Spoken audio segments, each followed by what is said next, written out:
Agad naman niyang linagay lahat sa gilid at mabilis na tumabi sa akin. Kaya ngayon ay nakaupo kami rito sa kama habang magkaharap kaming dalawa. "Saan ba ako mag-uumpisa?" tanong naman niya. Yung time na iniwan mo ako dahil nakita mong magkahalikan kami ni Sean," sagot ko naman. Umayos naman siya ng upo at hinawakan ang aking kamay. "That time, I said to you that I'll go to see my dad, right?" tanong niya, kaya napatango naman ako. Pumunta ako kay dad at sinabi niya sa akin lahat. Sinabi niya sa akin na alam na niya kung sino ang nagtatangka sa buhay mo. "Sinabi niya ba sa'yo?" Agaran kong tanong sa kanya. Tumango naman siya sa akin bilang pagsagot niya ng oo. "Bakit hindi mo sinabi sa akin?" tanong ko pa. "Sinabi sa akin ni dad na si Ivan ang nagtatangka sa buhay mo. Gusto ko sanang sabihin sa'yo, kaso pinigilan ako ni dad at sinabi niyang gumawa siya ng plano upang mahuli si Ivan. Kung sinabi ko sa'yo baka masira ang plano at magtagumpay si Ivan sa pagpatay sa'yo." Sagot naman niya, kaya nananatili na lang akong tahimik. "Plano niyo rin ba ang paghalik sa akin ni Sean?" Tanong ko ulit sa kanya dahil napakaraming gumugulo ngayon sa isipan ko. Gusto kong malaman ang lahat-lahat. "Plano yun ni dad. Sabi kasi sa akin ni dad na hiwalayan muna kita at iwan muna kita para magawa ang plano na ginagawa niya.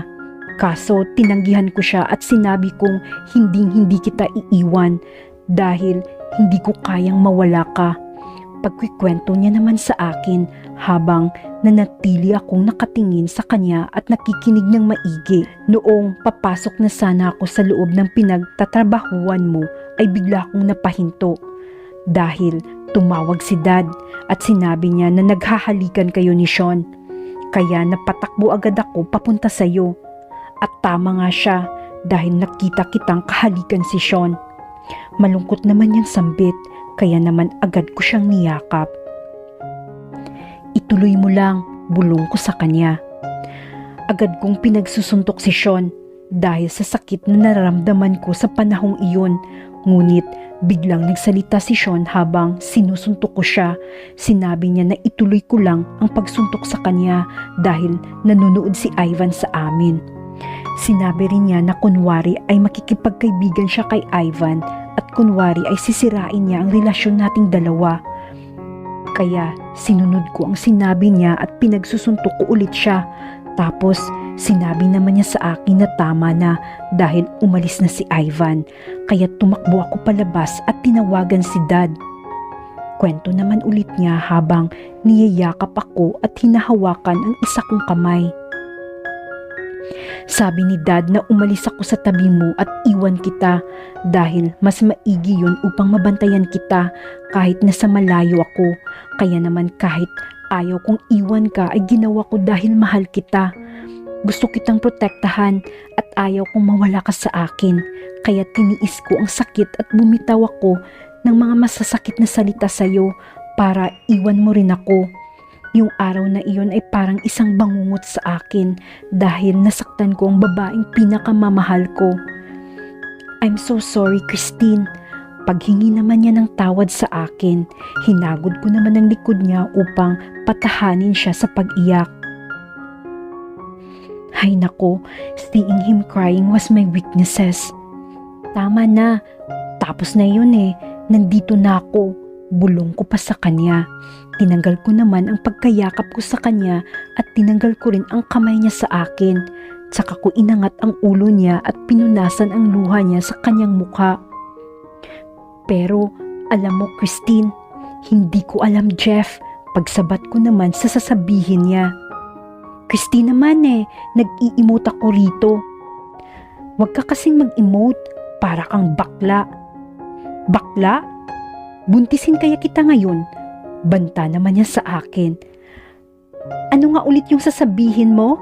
Pag-iiba ko naman sa usapan. Nakita ko naman ang pagngiti niya. "Christine, wala akong pinagsisihan sa plano ni dad na ginawa namin because it's all worth it." Tugon naman niya. Worth it ka dyan? Worth it ba na umiiyak ako ng dahil sa'yo? Worth it ba na nasaktan ako ng dahil sa'yo? Worth it ba na nagutom ako dahil sa natigil naman ako dahil sa mabilisang paghalik sa akin ni Jeff? It's all worth it, cause you're here now. I love you. Sagot naman niya nang matapos niya akong halikan. I love you too. By the way, sino pala si Marky? Bakit si Mark ang naging bodyguard ko? Tanong ko ulit sa kanya. Tumawag sa akin si Dad kanina noong nakatulog ka pa. Sinabi ni Dad na patay na si Marky at nakita siya sa tabing ilog. Siguro, pinatay ni Mark si Marky upang siya ang pumalit dito, kaya siguro siya ang naging bodyguard mo. Sagot naman niya. Ganun ba? Pero kahit masama siya, pinakita naman niya sa akin ang kabaitan niya eh. Actually, ang kulit nga, biruin mo, akong pinagluto niya ng pagkain niya. Kwento ko kay Jeff, nakita ko naman ang pagdilim ng kanyang mukha. Nagsiselos na naman to panigurado. Hindi pa nga naghihilom yung selos ko kay Sean na hinalikan ka, tapos malalaman kong pinagluto mo ng pagkain yung Mark na yon. Inis naman niyang saad sa akin. First of all, mag-thank you ka kay Sean dahil tinulungan ka niya. Tinulungan ka niya kahit nasira na ang pagkakaibigan niyo noon. Sumbat ko naman sa kanya. Magkaibigan naman kami eh. Nagpasalamat na rin ako sa kanya, pero kahit plano yung halikan yung dalawa ay nagsiselos pa rin ako. Sagot naman niya at ninuso ang kanyang labi. Hay nako, ang sarap halikan. Pasalamat ka, cute ka magselos. Kung hindi baka, tinadya ka na kita rito. Pinisil ko naman ang pisngi niya. Tanong ko lang ulit, ikaw ba yung nakita ko nang sumakay ako sa kotse ni Ivan? Oo, gusto kong lumapit sa'yo. Kaso, hindi pwede dahil ayaw kong masira ang plano namin. Kaya napagdesisyonan namin na sundan ka. Pero ako ang pinauna nila para hindi mahalata ni Ivan. Sagot naman niya. Teka nga, iniiba mo ng usapan eh. Alam mo bang nagsiselos pa rin ako ngayon dahil pinaglutuan mo yung Mark na yun? Dagdag pa niya habang nagmamaktol sa harapan ko na parang bata. Don't worry, paglulutuan din kita. Pagsusuyo ko naman sa kanya. Umaliwalas naman ang mukha niya. Talaga? Ngunit agad ding sumimangot pero nagsiselos pa rin ako. Bakit bang cute mo? Nanggigigil na tanong ko sa kanya. Inborn yan, mayabang naman niyang sagot sa akin. Sa sobrang cute mo, nagmumukha ka ng aso, hahaha, biro ko naman sa kanya. Nagmumukha akong aso?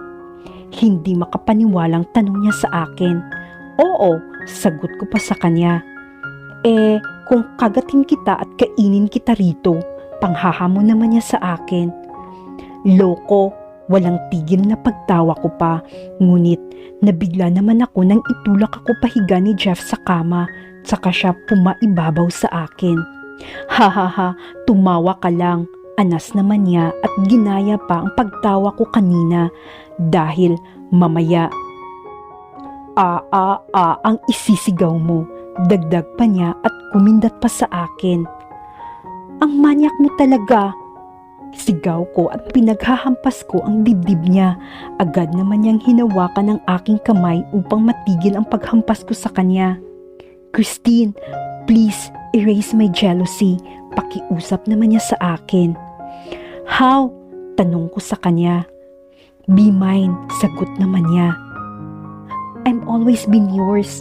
Tugon ko naman sa kanya, kaya nakita ko ang paglawak ng kanyang ngiti. Mas lalo tuloy siyang naging gwapo. I want you now, Christine. I want you.